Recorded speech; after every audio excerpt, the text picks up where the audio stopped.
স্ত্রীকে খুশি করার জন্য, সন্তানকে খুশি করার জন্য কুরবানি যারা করে, এই কুরবানির 4 পয়সা মূল্য নাই। এটা ইব্রাহিম আলাইহিস সালামের প্রকৃত সুন্নাহের রীতি না। ইব্রাহিম আলাইহিস সালামের সুন্নতের রীতি ইখলাসের সঙ্গে আল্লাহকে খুশি করার জন্য কুরবানি। এই কুরবানি কয়জনের হয়? আমাদের দেশে আছে কিছু মানুষ সুদে টাকার কুরবানি, ঘুষিয়া টাকার কুরবানি, মানুষের মেরে দেওয়া টাকার কুরবানি। কি কথা কর না কেন? আজকে আপনি মাহফিলে আছেন, আমি ফরিদি সাহেব মাহফিলে আছি, বাড়ি পর্যন্ত যাওয়ার সুযোগ নাও আসতে পারে, সুযোগ নাও আসতে পারে। আজকে যদি আমি মারা যাই, কালকে মাগরিবের আগে আমার আপনার দাফন হবে, সবাই বলবে সন্ধ্যার আগেই দাফন করে দাও। তারপর আর একটা কথা আছে, বিজ্ঞানের গবেষণায় 24 ঘন্টা পরে প্রত্যেক মানুষের পায়খানার রাস্তা দিয়ে একটা পোকা বের হইয়া তামাম শরীরের মধ্যে ছড়ায় যায়। ওই পোকাটা খালি চোখে দেখা যায় না, ওই পোকাটা সমস্ত শরীরের মধ্যে ছড়ায় যায়। 24 ঘন্টায় কিন্তু মানুষের শরীর পচে না।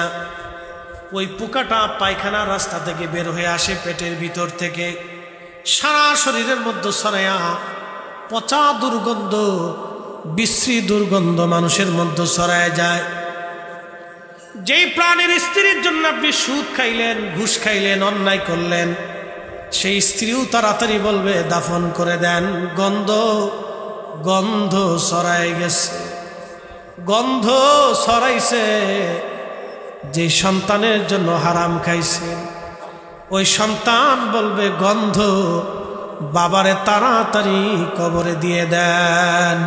আল্লাহর কোরআন বলতেছে,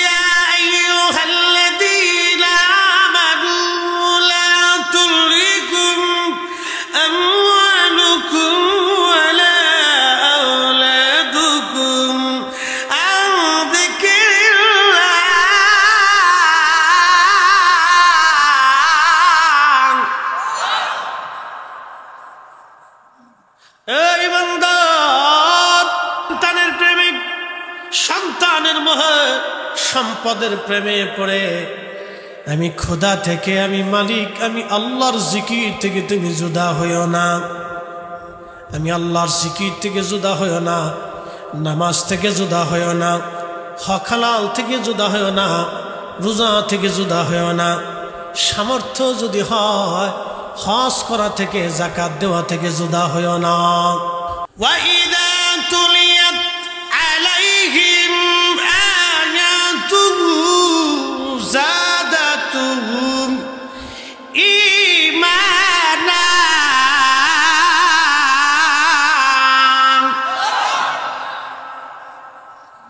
ওয়াইদা তুলিয়াত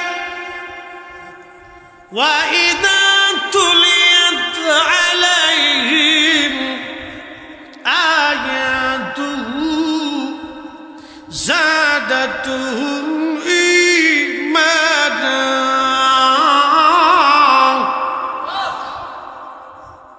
কোরআন বলতেছে তারা মুমিন যখন তাদের অন্তরে আল্লাহর স্মরণ, কোরআনের আয়াতগুলি তেলাওয়াত করা হয়, যারা মুমিন তাদের অন্তরে ঈমান বেড়ে যায়, ভালো লাগে, ভালো লাগে, ভালো লাগে, আরো শুনতে তাদের মন চায়।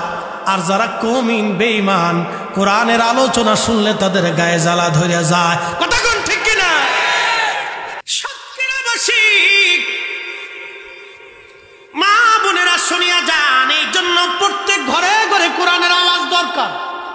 আগের যুগে দেখেছি দাদি নারীরা ভাঙ্গা ভাঙ্গা গলায় কোরআন পড়তো, অত বিশুদ্ধ ছিল না, কিন্তু ভাঙ্গা ভাঙ্গা গলায় কোরআন পড়তো।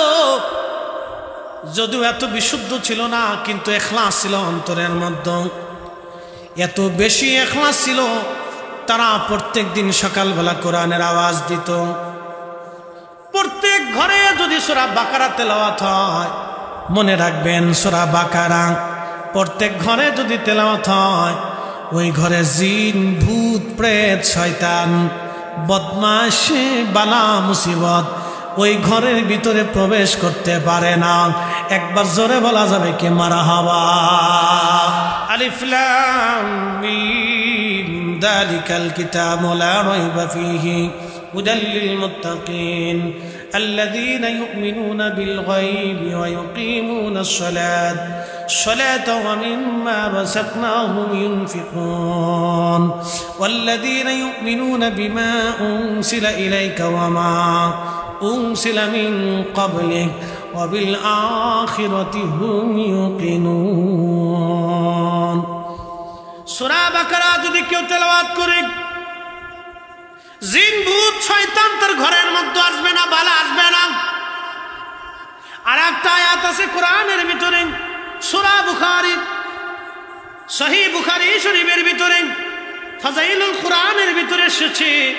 আল্লাহর নবীর সাহাবী আবু হুরায়রা রাদিয়াল্লাহু আনহু বলেন, আল্লাহর নবী আমাকে বললেন, আবু হুরায়রা বাইতুল মাল তুমি পাহারা দেবা। আবু হুরায়রা বললেন, আমি বাইতুল মাল পাহারা দেওয়ার জন্য রাত্রিবেলা বসে আছি, এমন সময় দেখি বাইতুল মালে একটা চোর আসছে। এই যে আপনারা আমরা যারা হাজি হজ করতে যাব, মাস্টার সাহেব জানে হজের সময় মক্কায়ও চুরি হয়। মাকালের ফল দেখতে ভালো, উপরে লাল নীল ভিতরে কালো, ঠিক কিনা? মাকালের ফল দেখতে ভালো, উপরে লাল ভিতরে কালো, সারা জীবন এমনি গেল দয়াল, খাইতে আমরা পারলাম না। যার ভিতরে নাই রসুলের প্রেম, তার সাথে ভাব কইর না। কথা বলেন, যার ভিতরে নাই কোরআনের প্রেম, তার সাথে ভাব কইর না। মাকালের ফলের অভাব নাই, নামে মুসলমান, কাজে নাই। কি কথা কর না, ঠিক কিনা? মসজিদে এখনো জুতা চুরি হয়, কারা করে? অথচ আমরা মুসলিম মুসলিম মুসলিম মুসলিম, যারা জীবন দিয়েছে মিথ্যা বলে নাই, মুসলিম যারা কুফফারদের সামনে হাসতে হাসতে জীবন দিয়েছে, কাফেরের কাছে মাথা নত করে নাই। আমরা মুসলিম, ফিলিস্তিনের মুসলমানেরা হাসতে হাসতে জীবন দিয়ে দেয়, ইসরায়েলের কাছে মাথা নত করে নাই। কথা বলেন ঠিক কিনা?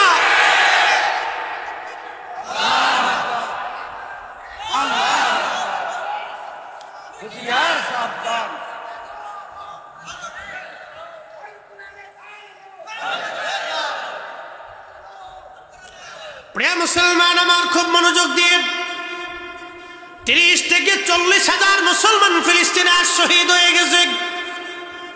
ও যুবকরা, মা বোনেরা শুনে যান, ফিলিস্তিনের নারীদের দিকে আপনি তাকান, মা বোনেরা ফিলিস্তিনের নারীর দিকে আপনি তাকান।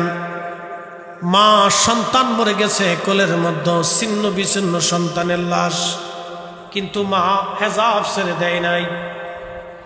ভাইয়ের লাশ সামনে নিয়ে বসে আছে, বোন হেজাব ছাড়ে নাই। বাবার লাশ সামনে নিয়ে ছিন্ন ভিন্ন লাশ, রক্ত মাখা, হাত নাই, পা নাই, চোখ নাই, লাশ। সন্তান মেয়ে বসে আছে কিন্তু বোরকা ছাড়ে নাই। স্বামীর লাশ স্ত্রীর সামনে নিয়ে বসে আছে, বোরকা ছাড়ে নাই। এ নারী, ফিলিস্তিন থেকে তুমি শিক্ষা নাও, ফিলিস্তিনের নারী থেকে তুমি শিক্ষা নাও। পর্দা কি করে করতে হয়? ওরা জীবন দেয় বোরকা ছাড়ে না, ওরা জীবন দেয় বোরকা ছাড়ে না, ওরা জীবন দেয় হেজাব ছাড়ে না। আর আমার দেশের নারীরা সুখের মধ্যে তারা হেজাব পরে না। কি কথা কন না কেন? রাস্তায় যদি দেখবেন চটপটি হাউস, ফুচকা হাউস, জায়গায় জায়গায় রেস্টুরেন্ট হয়েছে, আমি মনে করছি রেস্টুরেন্ট না, এগুলো বেহাপনার নিবৃত জায়গা। কালকে নরসিংদী চরে গেলাম, যে চরে রাস্তা ছিল না, সরকার রাস্তা করে দিয়েছে। ব্রিজ পার হয়ে যাওয়ার পরে চর এলাকা, দুই পাশ দিয়ে বিরাট বড় বড় রেস্টুরেন্ট পার্ক হয়ে গেছে।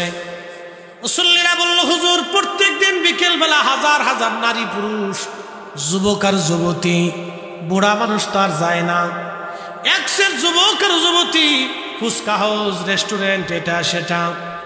আহা, কি বলবো, মনে হয় এটা ইউরোপের মতো হয়ে গেছে।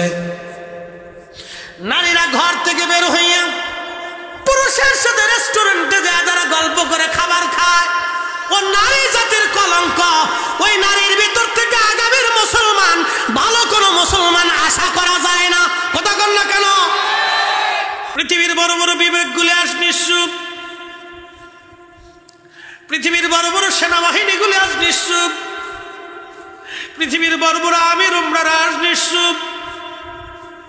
ওই জমিনে সাইয়েদনা ইব্রাহিম আলাইহিস সালাম যিনি ঘুমিয়েছেন, তিনি সেই খোদার খলিল, যিনি পৃথিবীর সবচেয়ে নিকৃষ্ট কুফফার বাচ্চা নমরুদের সামনে দৃঢ় চিত্তে দাঁড়িয়েছিলেন, মাথা নত করেন নাই, তাওহীদ রুবুবিয়তের দিকে তাকায়া আল্লাহর একাত্মবাদের ঘোষণা তিনি দিয়েছিলেন। তিনি আমাদের মিল্লাতের বাবা ইব্রাহিম, সাইয়েদুনা ইব্রাহিম আলাইহিস সালাম ওই জমিনে ঘুমানো, ওই জমিনে ঘুমিয়েছেন। ওই ফিলিস্তিনিরা সাইয়েদুনা ইব্রাহিম আলাইহিস সালামের বংশধর তারা। হযরত ইব্রাহিম আলাইহিস সালামের দুইজন বিবি, একজন আম্মাজান সারা আর একজন হযরত আম্মাজান হাজেরা। আম্মাজান হাজেরার বংশধর বর্তমানে মক্কায়, আর আম্মাজান সারার বংশধর বর্তমান ফিলিস্তিন। আম্মাজান সারার সন্তান হযরত ইসহাক, হযরত ইসহাকের সন্তান হযরত ইয়াকুব আলাইহিস সালাম। ইয়াকুব আলাইহিস সালামের বংশধরদেরকে বনি ইসরাইল বলা হয়। বর্তমানে যারা ইসরাইল, তারা কিন্তু অরিজিনাল বনি ইসরাইল না। আল্লাহ সাইয়েদনা ইব্রাহিম আলাইহিস সালামের বংশধর, তারা বর্তমান ফিলিস্তিনিরা। বিরাট বড় প্রতাপশালী বাচ্চা, সারা পৃথিবীর বাচ্চা নমরুদ। সেই দিন ইব্রাহিম আলাইহিস সালামকে সামনে নিয়ে বলেন, ইব্রাহিম, তুমি কোন খোদার ইবাদত করো? বলে, আমি এক আল্লাহর ইবাদত করি। বলে, ইব্রাহিম, তোমার খোদার ক্ষমতা কি? বলে, আমার খোদার ক্ষমতা আমি তোকে জিন্দা করেন, জিন্দাকে মৃত বানান। তুখরিজুল হাইয়া মিনাল মাইয়িতি ওয়া তুখরিজুল মাইয়িতা মিনাল হাই। আমার মালিকের ক্ষমতা হচ্ছে, আমার মালিক, আমার আল্লাহ জিন্দা থেকে মরা বের করেন, মরা থেকে আমার আল্লাহ জিন্দা বের করেন, আমার মালিকের সেই ক্ষমতা। নমরুদ ডাক দে বলে, ইব্রাহিম, ওই ক্ষমতা তো আমারও আছে। জেলার জেলখানা থেকে একটা আসামি ধরে নিয়ে আসে, একবারে নিরাপরাধ, একবারে নিরাপরাধ, যার কোনো অপরাধ নাই, কিন্তু জেলখানায় আছে। ধরে নিয়ে এসে নমরুদ তাকে হত্যা করে ফেলল। অপরাধী মৃত্যুদণ্ডপ্রাপ্ত আসামিকে জেলখানার থেকে খালাস করে দিয়ে নমরুদ বলল, দেখ ইব্রাহিম, তোর খোদার যে ক্ষমতা, সেই ক্ষমতা তো আমারও আছে। আমি একেবারে নির্দোষকে খালাস করে দিলাম, হত্যা করে ফেললাম, আর আসামিকে আমি হত্যা করে খালাস করে দিলাম। দেখ তো, আমি বাঁচাই দিলাম, যেটা বাজমেটে মেরে ফেললাম, ওই ক্ষমতা তো আমারও আছে। আল্লাহর খলিল দেখলেন এটা তো বেহায়া, এই বলদের সাথে তর্ক করা বৃথা। ডাক দেয়া বলে, নমরুদ রে, আমার খোদার আর একটা ক্ষমতা আছে। বলে, কি ক্ষমতা বলো? আমার খোদা প্রত্যেক দিন পূর্ব আকাশ থেকে সূর্য উঠাইয়া পশ্চিমে ডুবায় দেয়। তোর যদি ক্ষমতা থাকে নমরুদ, পশ্চিম দিকে সূর্য থেকে উঠাইয়া পূর্ব দিকে ডুবায় দে দেখি। নমরুদ ডাক দে বলল, না, এটা তো সম্ভব হবে না।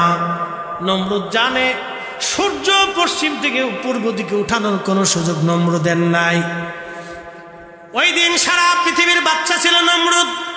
পৃথিবীর মধ্যে 4 জনকে আল্লাহ তামাম পৃথিবীর বাদশাহী দিয়েছেন। কিয়ামত পর্যন্ত আর কাউকে পৃথিবীর বাদশাহী আল্লাহ দিবেন না। 1 নম্বর হযরতে সুলাইমান আলাইহিস সালাম সারা পৃথিবীর বাদশা ছিলেন। 2 নম্বর বাদশা জুলকারনাইন। আহা, আল্লাহু আকবার। তিনি সাইয়েদনা ইব্রাহিম আলাইহিস সালামের কাছে কালেমা পড়েছিলেন। বাদশা জুলকারনাইনকে আল্লাহ তামাম পৃথিবীর বাদশাহী দিয়েছিলেন। তিনি হযরত ইব্রাহিম আলাইহিস সালামের কাছে কালেমা পড়েছিলেন। পৃথিবীর এমন কোন ইঞ্চি মাটি নাই, পৃথিবীর সূর্য ডুবে যেখানে অস্ত যায়, সমুদ্রের যেখানে সূর্য অস্ত যায় সেই পর্যন্ত বাদশা যুলকারনাইন সফর করেছিলেন। যেখান থেকে সূর্য উদিত হয় সেইখান পর্যন্ত বাদশা যুলকারনাইন গিয়েছিলেন। একবার জোরে বলা যাবে কি আল্লাহু আকবার। তেলের গাড়ি তেলে চলে,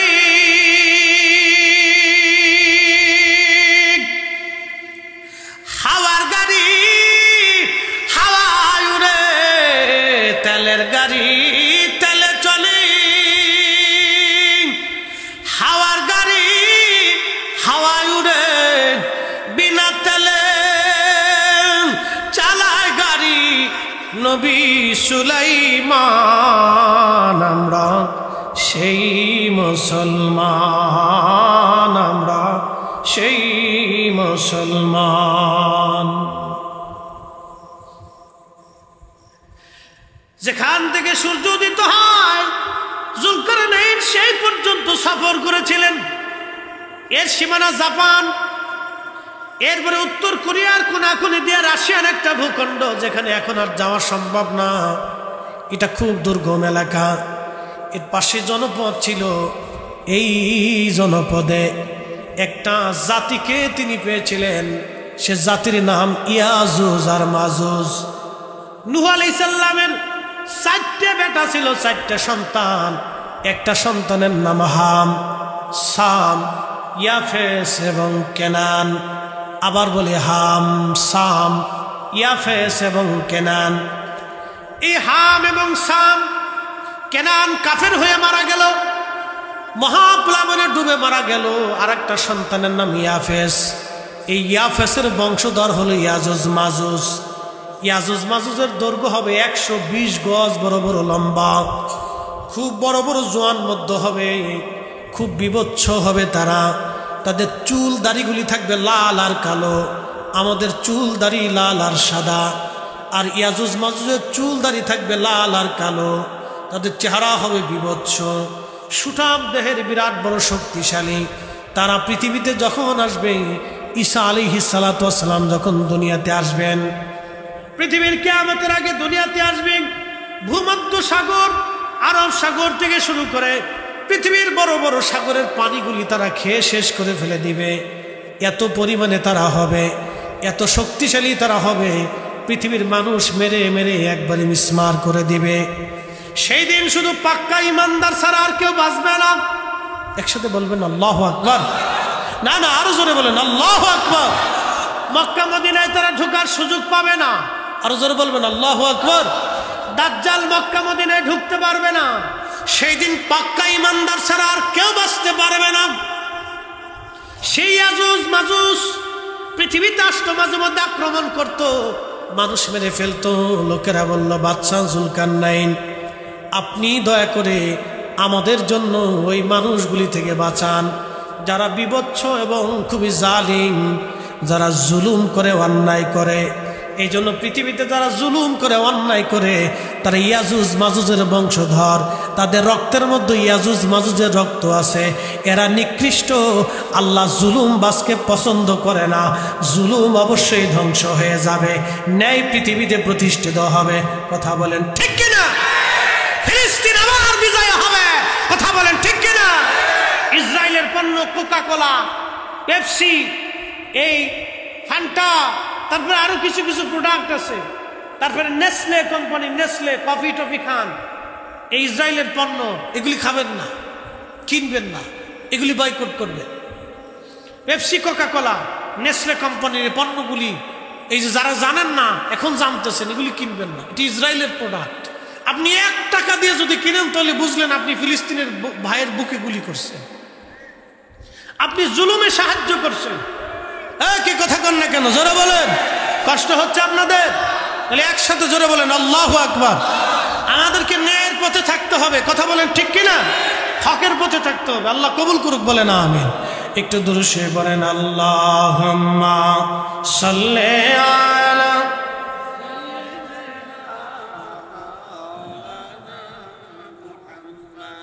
আর একটু বাড়াই দেন। মাওলানা বন্ধু আমার বাদশাহ জুলকারনাইন বললেন, ঠিক আছে আমি প্রাচীর নির্মাণ করে দেব। সেই দিন তিনি যে পাহাড়ের, দুই পাহাড়ের মাঝখান দিয়ে বিরাট এক গিরিপথ ছিল, ওই গিরিপথ দিয়ে তারা আসতো। ওই পাহাড় বন্ধ করার জন্য ইয়াজুজ মাজুজের গিরিপথ বাদশাহ জুলকারনাইন তিনি লোহা গরম করলেন এবং সীসা গরম করলেন। লোহা এবং সীসা এবং তামা গরম করে এটাকে নরম করে বিরাট বড় গর্ত খনন করে বিরাট বড় পাহাড় উঁচু সমান এই লোহা এবং তামা দিয়ে সীসা দিয়ে এমন শক্তিশালী একটা প্রাচীর ওই সময় নির্মাণ করে দিলেন। আর বলে দিলেন ইনশাআল্লাহ তারা বের হতে পারবে না। কিন্তু ইয়াজুজ মাজুজ প্রত্যেক দিন ওই প্রাচীরটা ভাঙার জন্য চেষ্টা করে। তারা মানব জাতির একটা অংশ, কিন্তু খুবই শক্তিশালী। ওই প্রাচীরটা ভেঙে ফেলে দেওয়ার জন্য চেষ্টা করে। সন্ধ্যা থেকে, এই সকাল থেকে সন্ধ্যা পর্যন্ত তারা চেষ্টা করে এটা ভাঙার জন্য। সন্ধ্যা যখন লাগে তখন একেবারে শেষ প্রান্তে তারা চলে আসে।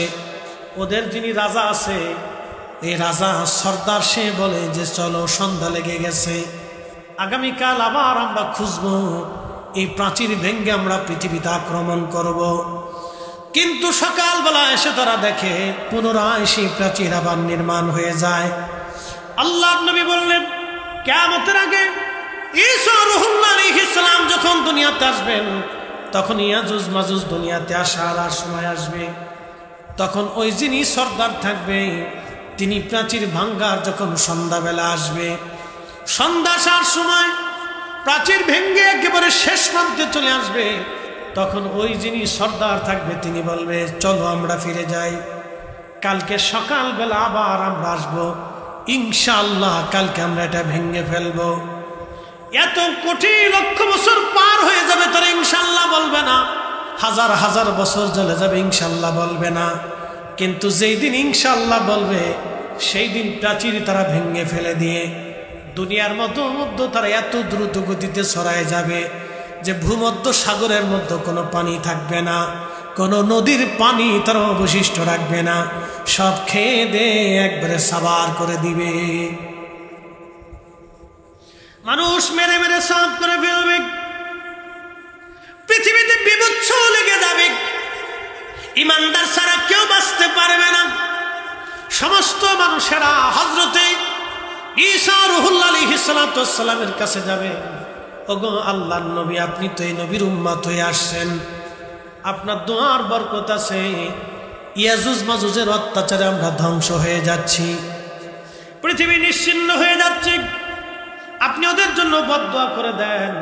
হযরতে ঈসা রূহুল্লাহ আল্লাহর দরবারে হাত বাড়াবেন, রাব্বি, এত বড় শক্তিশালী জাতি যাদের সাথে যুদ্ধ করার মতো সেনাবাহিনী আমাদের নাই, আল্লাহ তুমি এই জাতিকে ধ্বংস করে দাও, ইসরায়েল একদিন ধ্বংস হবে। আল্লাহর দরবারে এমন একজন হাত বাড়ায় কেঁদে ফেলবে যার হাত আমার আল্লাহ আসমান থেকে ফিরাবে না। কি কথা বলেন, ঠিক না বেঠে?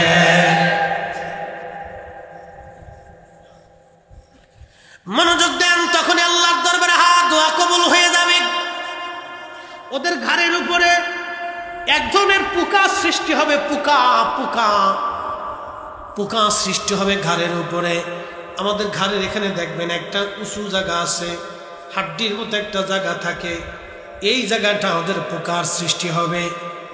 এই পোকা সৃষ্টি হয়ে যাওয়ার পরে কোটি কোটি কোটি বিলিয়ন কোটি কোটি ইয়াজুজ মাজুজ মারা যাবে, রাতারাতি পোকায় তারা মারা যাবে, সারা পৃথিবী গন্ধে ছড়ায় যাবে, এত পরিমাণে গন্ধ হবে, ওই গন্ধে মানুষ টিকতে পারবে না।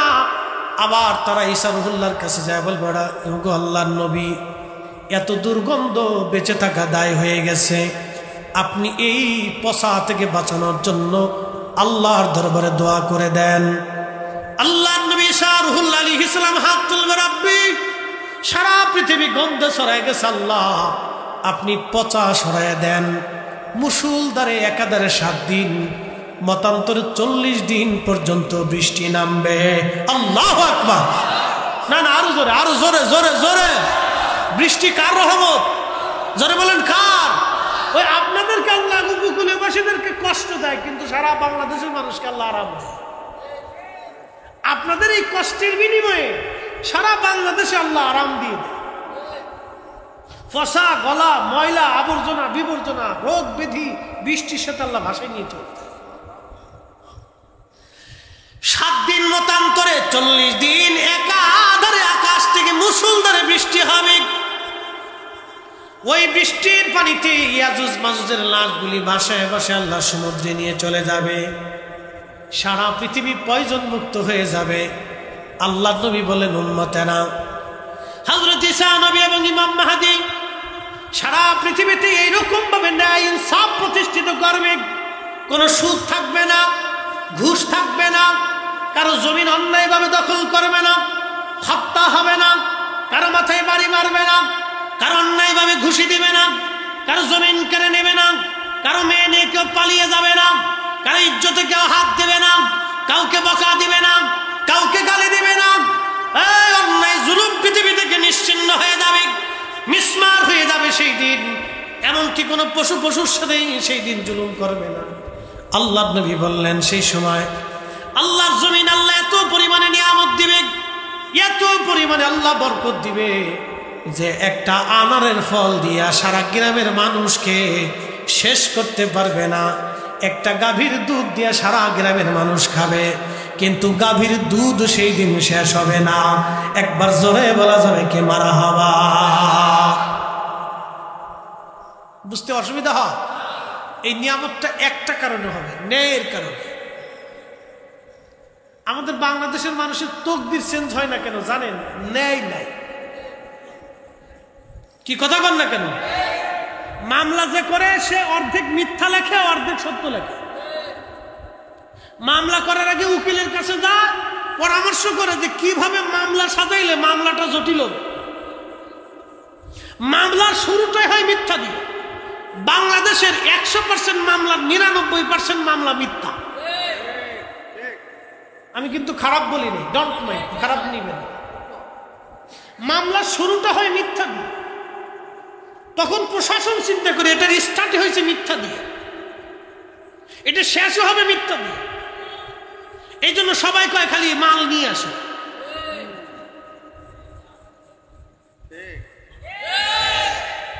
এই জন্য বৃষ্টি হয়, নিয়ামত বাড়ে না। ফসল হয়, ফসল বাড়ে না। গাভী আছে, দুধ হয় না। দুধ খান, শক্তি হয় না। ফল খান, বরকত হয় না। খাবার খান, কিন্তু বরকত হয় না। কারণটা কি? শুধু অন্যায়ের কারণ। এত পরিমাণে হয়েছে, সাক্ষ্য দিতে যায় যে সেও মিথ্যা বলে দেয়। নামাজ পড়ে মিথ্যা সাক্ষ্য দিচ্ছে। কি কথা কান আছে না? নামাজ পড়ে মসজিদ থেকে বের হয়ে যাইয়া সমাজে ক্লিক বাঁধবে। এই সমস্ত অন্যায়ের কারণে আমাদের জন্য আল্লাহ রহমত কমে যাচ্ছে। আপনি আমেরিকার দিকে তাকান, অ্যাটেনশন, মনে কিছু নিয়েন না। আমেরিকার যেই মেয়েরা হাফ প্যান্ট পরে চলে, সেই মেয়েরা ইসরায়েলের বিরুদ্ধে, ফিলিস্তিনের জন্য তারা মাঠে নেমে পুলিশের সাথে মারামারি করতেছে। আপনি দেখেন ইউনিভার্সিটির ছেলেরা, মেয়েরা। কারণ কি? ওরা ধর্মের জন্য না, ওরা মানবতার জন্য। যে অন্যায়ভাবে মানুষগুলিকে মেরে ফেলে দেওয়া হচ্ছে, আর পৃথিবী নীরব থাকবে শুধু এই ন্যায়ের জন্য। ওদের নারীরা অর্ধ উলঙ্গ থাকে, সন্তান জন্ম দেয়, কিন্তু একটা ঘুষখোর পাবেন না। যাই দেখেন ফলের ভিতরে ফরমালিন দেয় না, খাবারের ভিতরে বিষ মিশাই না। আর আমার দেশে শিশুর খাবারের ভিতরে বিষ মিশানো হয়, লাভের আশা। প্রশাসনের উচিত এইগুলিকে গুলিস্তানের মোড়ে, আনাহে যাত্রাবাড়ির মোড়ে, মিডিয়ায় নিয়ে ওর কাবুর উষা করিয়ে একবারে কায়দা মতো বেদ দিয়ে পিটিয়ে সামনা উঠে ফেলাই দেওয়া। আমার সন্তান, আমার বাচ্চার ক্যান্সার হচ্ছে, ছোট্ট করে একটা বাচ্চা হার্ট স্ট্রোক করতেছে, ব্লাড ক্যান্সারে রূপান্তরিত হচ্ছে, ওর ফ্যাপসা কই যে নষ্ট হয়ে যাইতেছে। কারণটা কি? এই সমস্ত ভেজাল খাবারের জন্য। অতি লোভে, বিরাট লাভের জন্য এই মানুষগুলি খাবারের ভিতর বিষ মিশিয়ে দিতেছে। মানুষে করতেছে বাবাজি, এটা মানুষে করে। আহা, আমি নবী না মানিলাম কি যে ভুল করিলাম, ভস্মে ঢালিলাম ঘি। মানুষ হইয়া ভবেতে আসিয়া মানুষের করিলাম কি। মানুষ হইয়া ভবেতে আসিয়া মানুষের করিলাম কি। মানুষ মানুষকে হত্যা করে।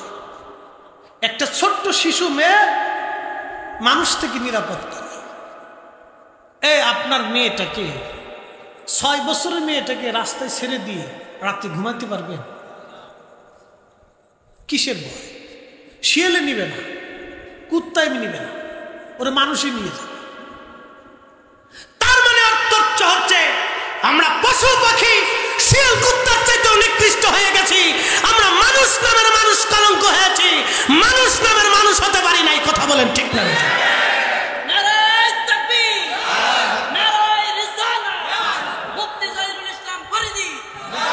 আমরা মানুষ হতে পারি না। মানুষ হতে হবে আমাদেরকে মানুষের মতো। আল্লাহ নবীর তরিকায় মানুষ হতে হবে আমাদেরকে।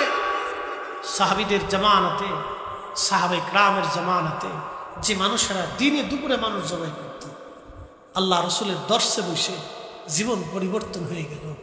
এত পরিবর্তন হলো, আহা, নিজেরা ক্ষুধার্ত থেকে গরিবদেরকে খাবার দিতেন। সাহাবীদের জীবনে এত পরিবর্তন হয়ে গেল, পৃথিবীর সর্বশ্রেষ্ঠ মানুষের রূপান্তরিত হল। নবী বলে গেলেন, আসহাবী কান্নুজুম, আমার সাহাবীরা আকাশের নক্ষত্রের মতো। একসাথে বলা যাবে না আল্লাহু আকবার? পৃথিবীর শ্রেষ্ঠ মানুষের রূপান্তরিত হবে। কারণ কি? রাসূলের দর্শে বসে মানুষের মতো মানুষ হয়ে গেছে। প্রিয় সাক্ষীরান মুসলমান, বলছিলাম কথাগুলি অনেক আমাদের বুঝে যাওয়া দরকার, আমাদের শিখে যাওয়া দরকার। খুবই মনোযোগ দিয়ে কথাগুলি আর শুনে যাবেন। একটা ঘটনা বলি, আপনাদের মাঝ থেকে বিদায় নিব। হযরতে ওমর রাদিয়াল্লাহু আনহু বসে আছেন। ও যুবক বন্ধুরা, আমার মা বোনেরা, কথাগুলি শুনে যান। হযরত ওমর বসে আছেন মসজিদে নববীর বারান্দায়। ঠিক এমন সময় লোকেরা একটা যুবক ছেলেকে ধরে নিয়ে আসছে। হযরত আমিরুল মুমিনিন বললেন, লোকেরা, তোমরা এই যুবকটাকে কেন ধরে নিয়ে আসছো বলো? বলে, হুজুর, এই ছেলেটা আমাদের বৃদ্ধ বাবাকে হত্যা করে ফেলছে। আমিরুল মুমিনিনের কাছে আসছি, তিনি যেন আল্লাহর কোরআন অনুযায়ী ফয়সালা করে দেন, আল্লাহর বিধান অনুযায়ী ফয়সালা করে দেন। হযরতে ওমর রাদিয়াল্লাহু আনহু তিনি যুবককে ডাক দিয়ে বলেন, যুবক রে, তুমি কি তাদের বৃদ্ধ বাবাকে মেরে ফেলছো? যুবক ডাক দিয়ে বলল, হ্যাঁ হুজুর, আমি তাদের বৃদ্ধ বাবাকে হত্যা করে ফেলছি। যুবক রে, কি জন্য তুমি মারছো বলো? বলে, হুজুর, আমার একটা উট আছে, এই উটের একটা বাচ্চা আছে, বাচ্চাটা খুবই সুন্দর, আমি তারে খুব মহাব্বত করি। এই উটের বাচ্চাটা খেলতে খেলতে খেলতে খেলতে এই উটের বাচ্চাটাই বৃদ্ধের বাগানে চলে গিয়েছিল। মানুষ 4 কারণে মানুষকে ভালোবেসে থাকে, মনে রাখবেন সারা জীবন। 4 কারণে মানুষকে ভালোবাসে। 1 নম্বর জামালিয়াত, 2 নম্বর কামালিয়াত, 3 নম্বর কারাবাত, 4 নম্বর এহসান। জামালিয়াত, কামালিয়াত, কারাবাত, এহসান। জামালিয়াত মানে সৌন্দর্য। মানুষ যদি সুন্দর হয় দেখবেন তারে খুব মহব্বত করে। ছোট্ট বাচ্চারা সুন্দর, সবাই তারে কোলে নেয়, চুমা দেয়, আদর করে।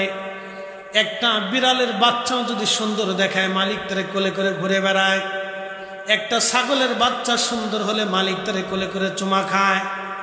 বন্ধু, দেখবেন প্রাণীরা সুন্দর হলে মানুষ তাদেরকে আদর করে। এটার নাম জামালিয়াত। জামালিয়াতের জন্য হযরতে ইউসুফ আলাইহিস সালাম মিশরে বিপদে পড়ে গিয়েছিলেন। এই জন্য নারীরা সুন্দর।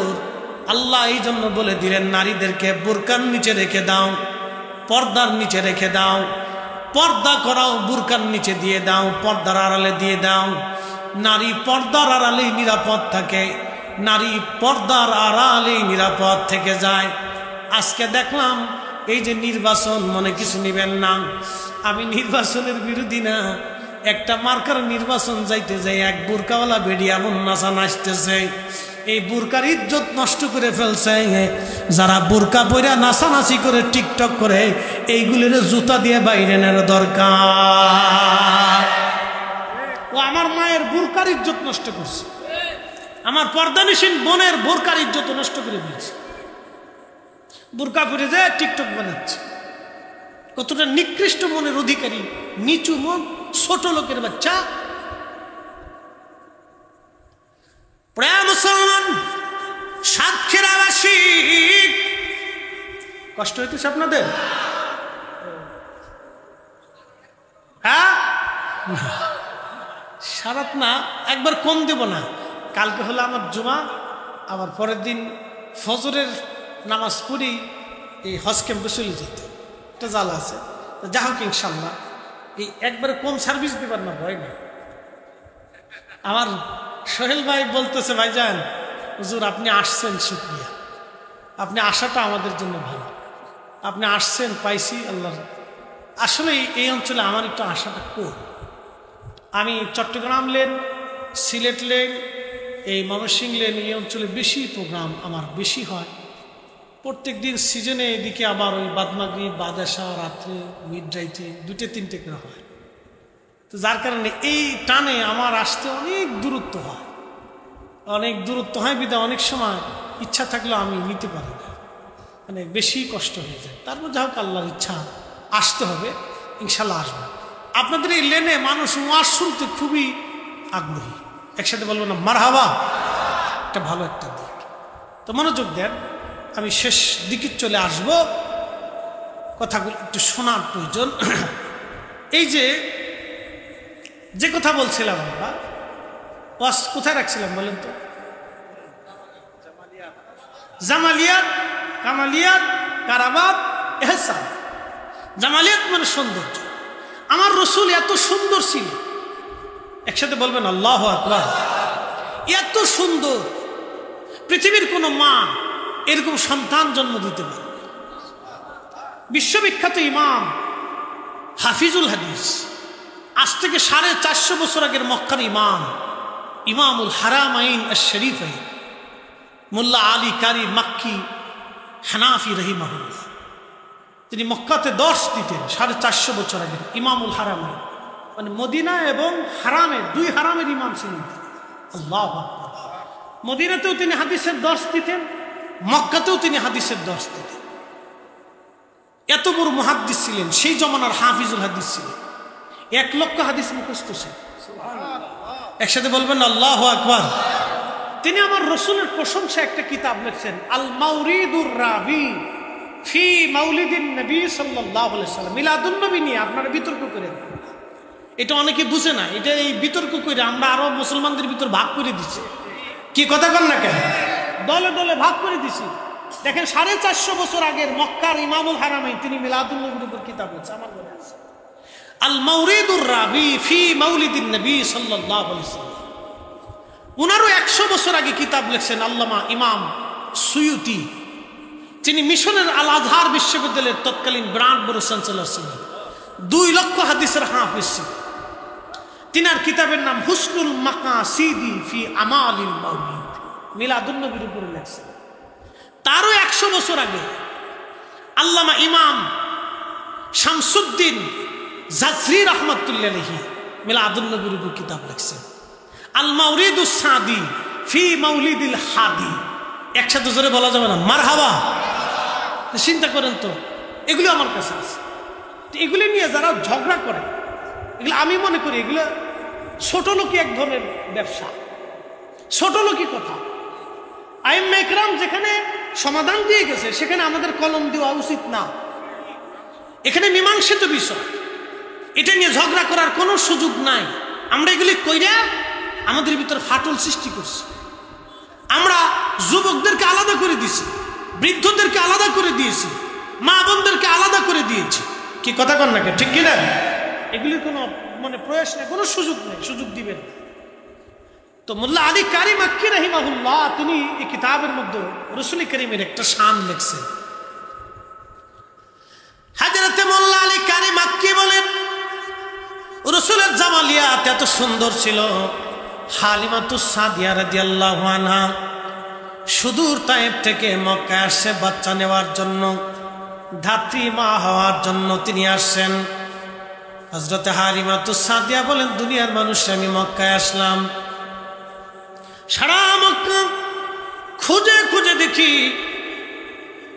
কারো ঘরের মধ্যে কোনো বাচ্চা নাই, ধনীরা সব আগে বাচ্চাদেরকে নিয়ে চলে গেছে, আমার উট ছিল দুর্বল, গাধা ছিল দুর্বল, আমি সবার পিছনে চলে আসলাম। সবাই যখন বাচ্চা কাচ্চা নিয়ে ফিরে যায় তখন আমি মক্কায় ঢুকতে লাগলাম। স্বামী আমাকে বলল, হালিমা একেবারে শূন্য চলে যাব, কিছু তো নিয়ে যাওয়ার দরকার। বলে, বাচ্চা তো একটা বাচ্চা আছে, তার নাম মুহাম্মদ, বাবার নাম আব্দুল্লাহ, মায়ের নাম আমেনা। বাবা মৃত, সন্তানটা এতিম, দাদার ঘরে থাকে, কে তার ভরণ পোষণ দিবে, কে তার পয়সা দিবে? আমরাও তো নিজেরাও গরিব, এতিম বাচ্চা নিয়ে আমি কি করব? হালিমার স্বামী সেই দিন ডেকে বলতেছে, হালিমা রে, বাচ্চাটা নেই বা না নেই, চলো না একটাবার বাচ্চাটা দেখে আসি কেমন। একবার জোরে বলা যাবে কি মারহাবা? ওরে এতিম বলে নিল না কেউ, নিলেন বিবি হালিমা, ঠিক কিনা? এতিম বলে সেই দিন কেউ থেকে নেই নাই, কিন্তু হালিমা রাদিয়াল্লাহু আনহা নিলেন। হালিমা বললেন, আমি গেলাম, যাওয়ার পরে হযরত আমেনার ঘরে ঢুকলাম, দেখি তার বক্ষ মোবারকের উপরে সাদা রেশমের একটা কাপড় দিয়ে আবৃত করা, তার নিচে সবুজ একটা রেশমের কাপড় দিয়ে ঢেকে দেওয়া, এত সুন্দর সুঘ্রাণ। আমি ঘরের মধ্যে ঢুকে দোলনার পাশে গেলাম, দোলনার মধ্যে শোয়ানো ছিল, নবী ঘুমিয়েছিলেন। মোল্লা আলী কারি মাক্কি আল মাউরিদের মধ্যে আরো ২৭টা কিতাবের হাওয়ালা দিয়েছেন, ২৭টা কিতাবের মধ্যে লিখেছেন এইভাবে। হালিমা বলেন, আমি ভিতরে ঢুকলাম, ঢোকার পরে এত সুন্দর চেহারা কোন মা জন্ম দিতে পারে আমি হালিমা কোনদিন কল্পনা করি নাই। চিৎকার মেরে জোরে বলেন না মারহাবা। হযরত হালিমা বললেন, এত সুন্দর ছিলেন নবীজি, এত সুন্দর, এত সুন্দর আমাদের নবী ছিলেন, কোন মা এত চমৎকার সুন্দর বাচ্চা জন্ম দিতে পারে আমি কল্পনা করি নাই। সৌন্দর্যটা দেখে আমি হালিমা পাগল হয়ে গেলাম।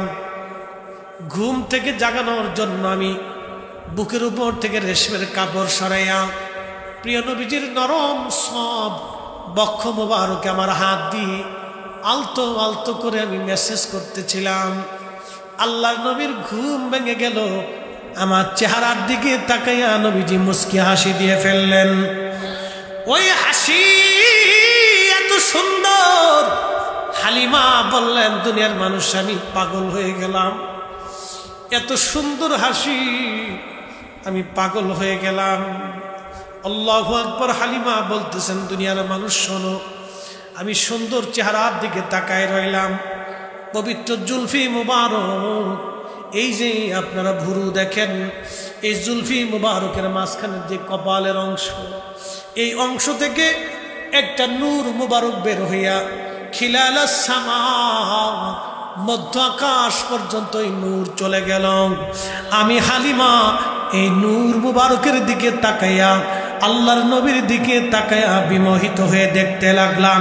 একবার জোরে বলা যাবে আল্লাহু আকবার।